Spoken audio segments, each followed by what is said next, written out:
From Atlanta News First Plus, this is Sports Tonight. What's up, everybody? I'm with my girl, Ellie. Emily and Ellie back at you tonight. It's Wednesday, National Signing Day. The early signing period kicked off today. And Ellie, I'm sure you've noticed this, but December is way more important than February now. Yeah, definitely. There's been quite a lot of action tonight in terms of National Signing Day, and a lot of it, I've noticed, has revolved around the Georgia Bulldogs, but we'll get to that. Yeah, I mean, listen, it used to be where we had February, all the kids would sign in February. Now it happens in December, and coaches will actually tell players, whether this is right or wrong, like, hey, if you don't sign in December, we might not have a spot for you come February, because classes are being 20, 30 players are being signed now per class in December. So come February, you might have one or two guys left, and that could be transfer guys, it could be anybody. Yeah. So a lot of kids now do it in December. I think probably the biggest signing today, which wasn't a surprise to us, but in the state of Georgia, was Dylan Raiola, who officially put pen to paper with Nebraska, where his dad played and where his uncle is the offensive line coach. He told us, we interviewed him, and he told us it was a grown man decision going to Nebraska. And he said a lot of people forget, but Nebraska used to be the team. Yeah. And so that sounds to me like Dylan's got a ton of confidence, and he's going to go back there and try to bring Nebraska back, revive the program. Which, Takes more than a quarterback, all right? It takes more than a quarterback. Yeah. This is not basketball.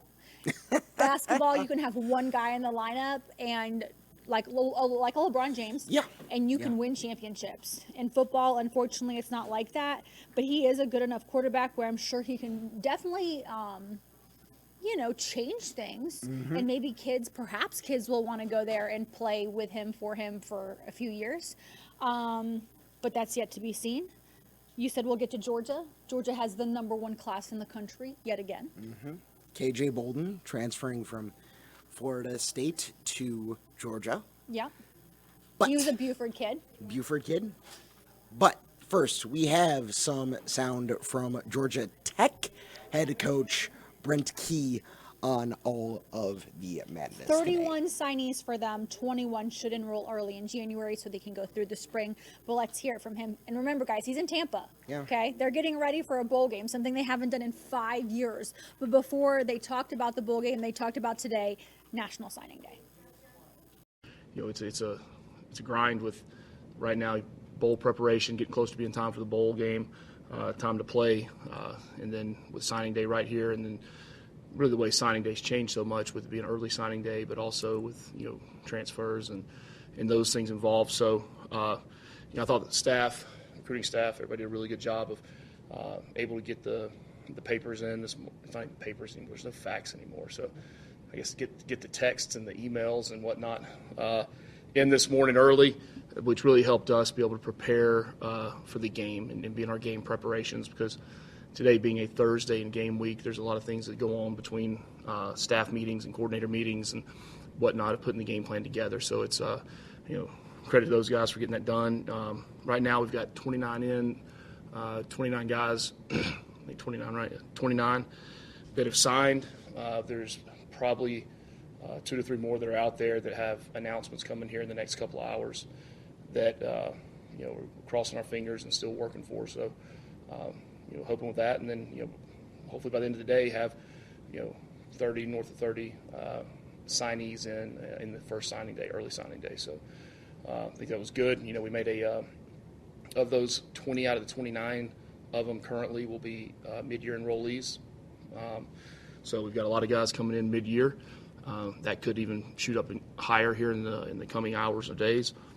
But then a big priority we had was making sure we attacked the state of Georgia. Over half of them are from the state of Georgia, and then really the neighboring states around. 3 guys from South Carolina, 2 from Alabama, Louisiana, Texas, and then kind of singular number from a few other states. So excited about that. Able to take our home state and really make an emphasis there and get some really good players that I think are good kids, good students, good people, but also good football players. There's a good mix of guys that are guys are developmental guys that you want to develop in your program over the course of a year or two, but also guys that we think have a chance to come in and make an immediate impact. So with that on the signing day, that's really where it is right now. Excited for those guys. So, if you guys got any questions on signing day, we'll go there. I'm going to ask you about Parker. Obviously, legendary dad. His versatility and kind of how you view him fitting into the picture for you guys. Him, not his dad, right? What? You said he has a legendary dad. I want to see how he fits into what you're doing. Matt's done. No. Matt has no more eligibility left. He was, Harpring's a heck of a player, man. I mean, he makes plays both sides of the ball, special teams. We had him in camp really now for 2 years. He's somebody we've known about for a long time, obviously, with my relationship with Matt. And just really seeing him grow up and then being able to excel the way he did this year, it really just carried on what we saw in camp this summer. He'll be a tight end for us. He's a matchup guy. He can, he matches up on linebackers. He can match up on safeties. He's 6'3", just a shade under 220 right now. You turn on his tape, you watch him play. I mean, just as a defensive player, he plays. He can play a stand-up outside backer, rush spot, defensive end type as well. But he's a guy we want on offense, and we want to be able to utilize his skill set. And I fully anticipate Luke Harpring coming in and helping us this year. Probably be a core 4 special teams guy right out the gate for us. Spoke over the summer about building your roster from the bottom up. Yeah. You feel like you did that? Yeah, that's an important part of roster building, roster management.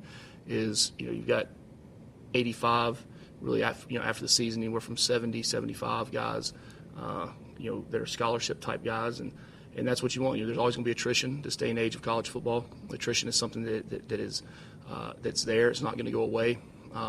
And then that's what you want to do. You want to build the roster from the bottom up, to be able to, improve that 50 to 70 range, that 45 to 70, 75 range.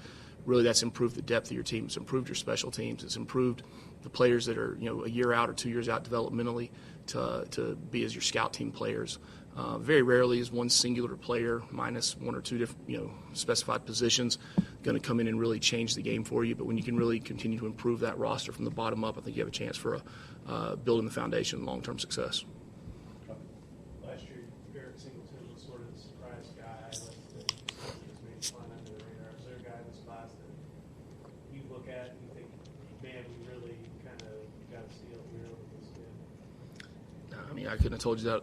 We knew what we saw in Eric last year. To be able to sit there a year ago and predict the production that he's been able to have, you wouldn't be able to, because it's as much of a maturity thing. How are they going to act when they come in?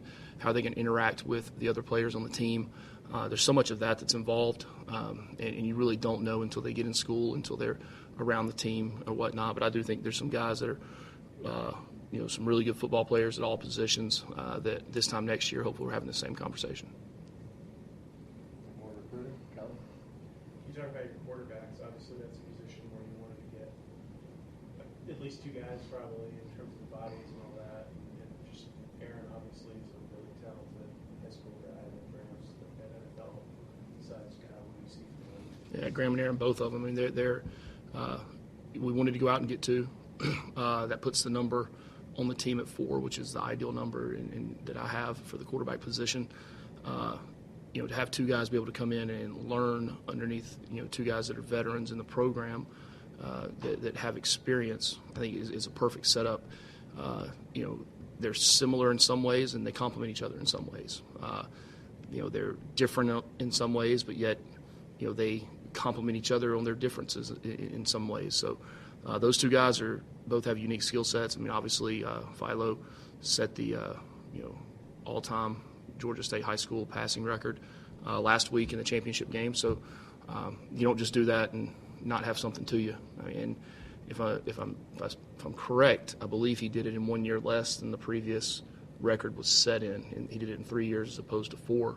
So a tremendous accomplishment that was for him. And then Graham, I mean, the level of football he played, in high school, the people he's been around, the program he's been in, they do a great job out there. They have done a great job for a long, long time. He is a prototype gunslinger type guy. He's going to stand back in the pocket. He's going to make the throws. He can he can hurt you with his feet. Reminds me, he's a big in stature. He reminds me of a guy I was able to coach several years ago that went on to have some success. But he's deceptively fast. He really is. And I think that's the surprising thing about him is when he pulls the ball down. I mean, he's 6'6", and he covers so much ground. He can hurt you both ways. So excited about both those guys. Anything else signing day wise? Did you approach the portal this year any differently than last year? Did I? Yeah. I mean, I think every year you're going to tweak your needs. So needs-wise, it's definitely going to be different. Every year you're looking for the needs that you're trying to have. And really a year of, deep dive studies and research on, how to exactly use the portal. And was able to study a lot of NFL teams and how they do, use free agency. And I thought that was a very there were a lot of similarities there when you look at some of the teams that have used the draft to really build their rosters, but then supplement through free agency and have success. And some of the teams right now, I mean, whether it be the Niners, the Chiefs, the Eagles, and then one of the ones that's kind of coming now in that same mold, is Detroit. That's been able to use both of them the right way to build a long-term a model for long-term success. If you want to wrap us up on signing day. Sure. Linebacker, position where you wanted to get some more depth. You've obviously had kind of these 2 cycles of older guys kind of running through the program. Can you talk a little bit about addressing that and what you brought in that position? Yeah, we brought guys in that really when you build your roster out, it's not like the old days where you used to be able to have this many seniors, this many juniors, this many sophomores, this many freshmen. It's hard to get to that point now. I think we were very upside down on that side of the football in a lot of ways. So there were some gaping holes that we had to address. But to go in and address all of them with immediate needs, with immediate guys that might have 1 year, I think you're just going to be in a cycle of that. So being able to spread those guys out with guys that have 1 year left, guys that have 3 years left, guys that are coming in as freshmen with 4 years, that was what we wanted to do. That's the way we modeled it from the beginning, and we were able to accomplish that.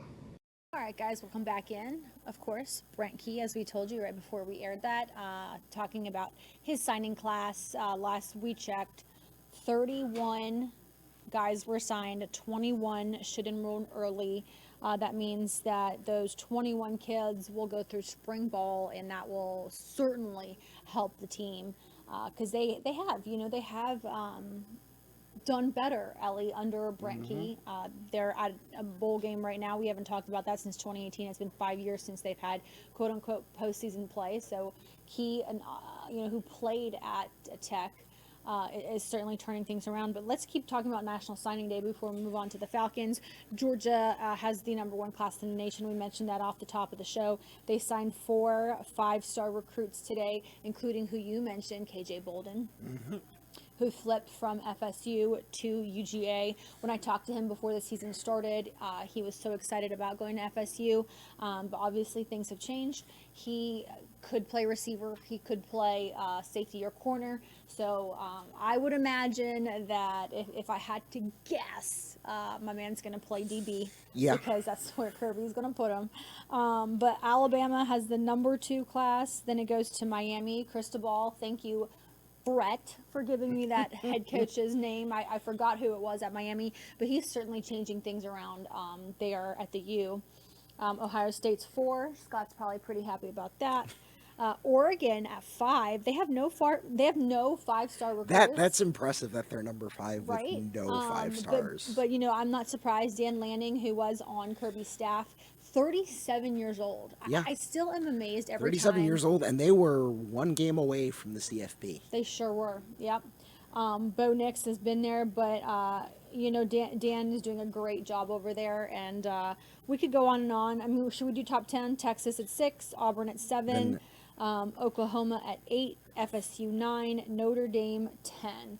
So, your usual suspects there in the top 10, but, in the last few years, at least since Kirby's been at Georgia, Alabama, and like Ohio State have sort of dominated. Yes, in the top 3. But as we continue to talk about the landscaping changing with NIL and the money and all that stuff, it's impressive to still see these teams competing at the highest of levels. And we'll continue to talk about these classes, I'm sure, for years to come, because here's the deal. If you sign a good class, more than likely you're in the running for a national championship, and that's how that works. You sign good athletes, and then, it shows on the field. Before we talk about the Falcons, though, JDJ, Jamon Dumas-Johnson, who transferred out of Georgia, kind of a shock at the end of last week, he did say today that he is going to Kentucky. Yep. So Kentucky gets a very good defensive leader in him. He injured himself against Mizzou. We did not see him play again, but he is going to flourish at Kentucky. And again, the transfer portal making such a big change, because if this were a few years ago, he would have never been able to go to an SEC East school, not ever. He would have had to sit out a year, number 1, and number 2, though, Georgia wouldn't have said, it's okay to go to another SEC East school. They would have said, like, hey, you got to go to, like, the ACC or the Big 10 or Big 12. They would have said, like, go somewhere else. So, Falcons time. I love how we had basically the same exact reaction to Falcons time. Oh my God, what is this team doing? I know. So we got official word obviously yesterday that it was going to be Heineke who's starting. They practiced today. They started practice for the Colts, the 8-6 Colts who are coming here Sunday.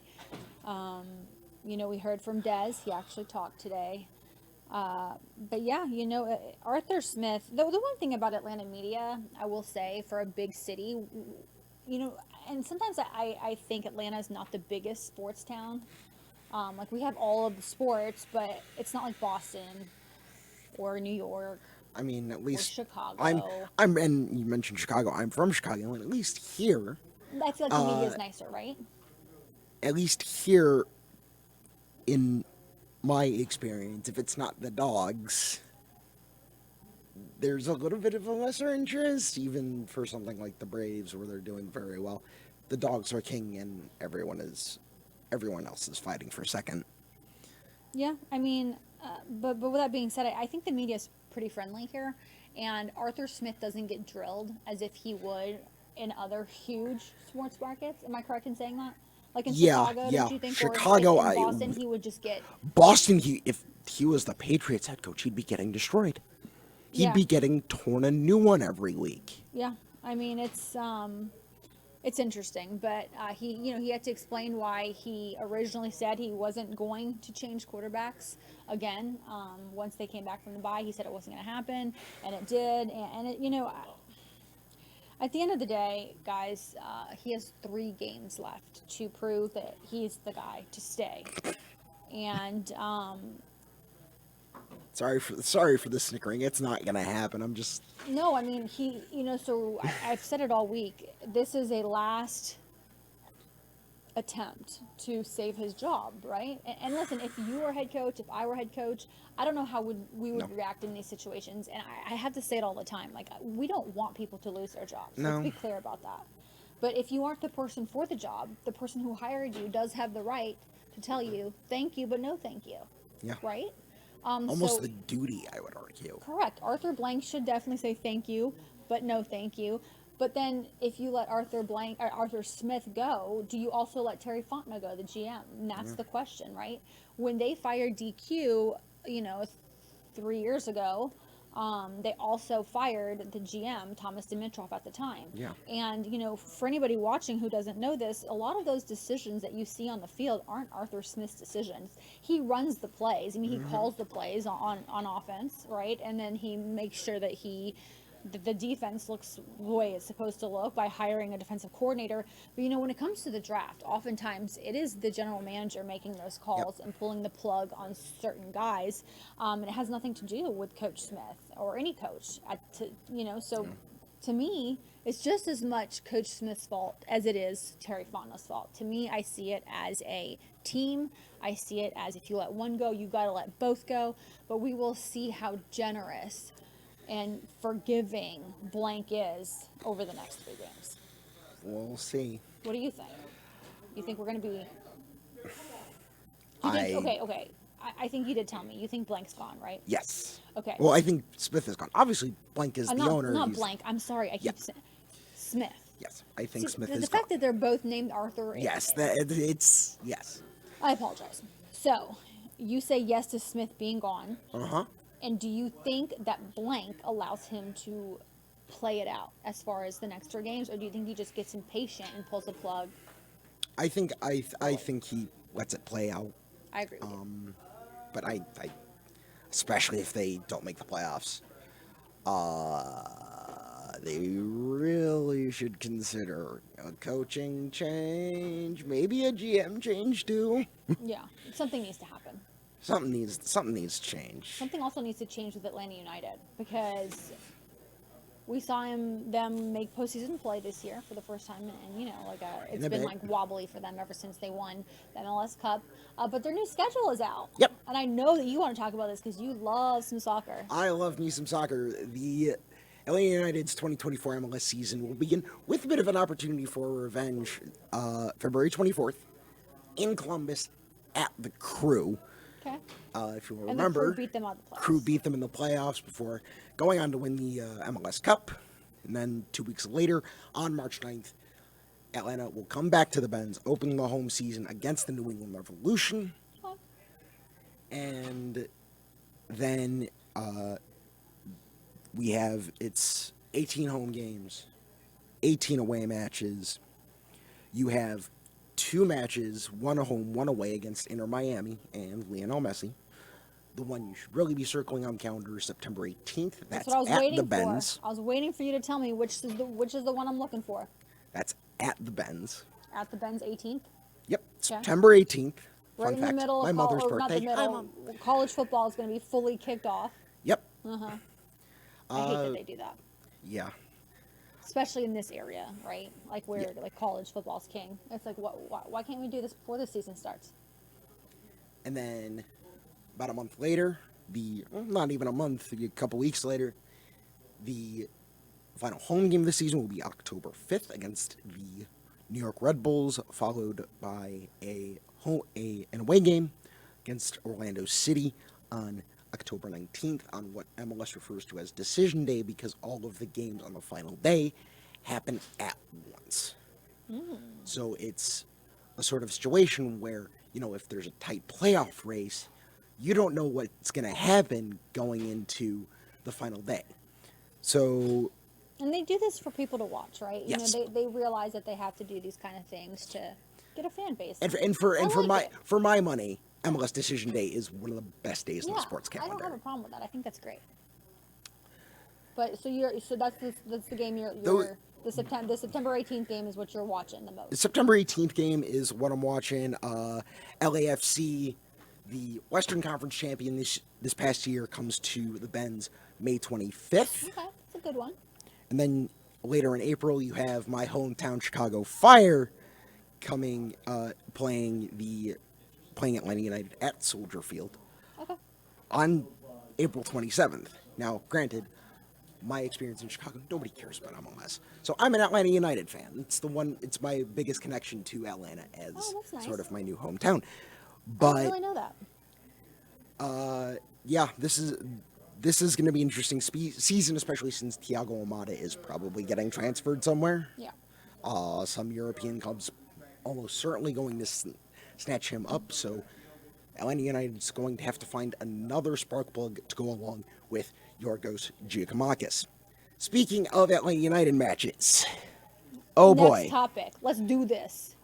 So, I want to say earlier this week, the MLS announced that MLS first teams would not be participating in the U.S. Open Cup. If you don't know what the U.S. Open Cup is, it's an opportunity. It's a tournament and an opportunity for lower level division teams to play MLS teams, and that's how they sort of determine the national champion. MLS, which already has a bunch of other fixtures, decided we're going to put our reserve teams into this tournament from now on because the first teams already have all these other fixtures that we care about more. Yeah. The United States Soccer Federation this afternoon said, We don't think so. So they're forcing the MLS to field their first teams in this tournament. And the U.S. Open Cup is the oldest soccer tournament in the nation. It started in like 1913. Which, So they have the most pull, right? From my understanding. Like, obviously, if they're telling the MLS what's going on. Yes, this is the MLS. Do you know how that works? I'm asking because I don't know. The MLS is sort of subsidiary to, and not necessarily subsidiary, but U.S. soccer controls soccer in the United States. Got it. Like all of soccer. Yes, they can tell MLS what to do Oh, that's interesting. because MLS isn't necessarily like the governing body of soccer in the United States. It's just its own league. So, U.S. Soccer, who is moving down here to Atlanta, has the right to tell MLS, no, you're fielding your first teams, because part of the bylaws in U.S. Soccer is every team has to participate in all national and international tournaments it's eligible for. And the winner of the U.S. Open Cup is eligible for sort of the North American equivalent of the UEFA Champions League. So that's the reason they're sort of saying, MLS, you gotta put at least the first teams, quote unquote. Whether or not they actually play the guys in the first team remains to be seen. You can play your reserves as, Atlanta United. You can't just take Atlanta United 2, which is like a lower division team. And who would want to watch that? It's no offense to anybody, but I'm sure that a lot of the pull of this tournament has to do with MLS players. Am I wrong in saying that? No, not at all. And part of it, at least for soccer fans, is seeing these lower division teams play MLS teams and have the potential to win. Yeah. Because, lower division teams can go far in this tournament. In the last couple of years, we've had pretty USL teams go far and even go as far as the semifinals. So that's part of the draw of it. And if MLS sort of pushes back, it's really going to be a shame, at least to me. Yeah. Because you're taking away the big draw of the tournament. And this is really a monster of MLS's own creation with the number of random tournaments they've created over the last 10 years. Yeah. And the international breaks and all the things. I mean, soccer is really a year-round thing. I wish, Ellie, that college football and the NFL could do this. Like, let's have some college teams play NFL teams. Would that not be amazing? That would be amazing, but every NFL team would crush every I don't college know. I football mean, team. I would love to see a really good Georgia team, really good Alabama The Panthers team. would crush Georgia. I'm sorry. You think? Absolutely. I don't know. I just don't know. What's on your mind? Jesse Bates, okay, he's leading at his position for the Pro Bowl that's in Orlando coming up February 4th, I believe. Yep. Jesse Bates is very deserving to be a Pro Bowler. He's having a heck of a season, making interceptions and plays all over the field. So get it, okay? Because usually the Falcons only have 1 to 2 players max in the Pro Bowl every year. And I looked today to who was leading. Tua Tagovailoa, he's leading the whole thing. But Jesse Bates is leading at his position in the NFC, and I like that. So, what's on my mind is returning back to signing day a little bit. Georgia's Darius Smith transferred to Mizzou. Woo! Oh, woo. Yay me. I'm a Mizzou Tiger alum, so So that made you happy? Yes, that made me very happy. And you like him as a player? Mm-hmm. All right, so you think he's adding to your team. Quickly, do you know what number your team, I don't know this, is Mizzou in the top 20, top 25? Top 25 was 24. Very good, I like that. So, I'm ending on a happy note. I hope you can find something that makes you happy. It's been Sports Tonight. Ellie Parker for Emily Gagnon. See ya. Good night.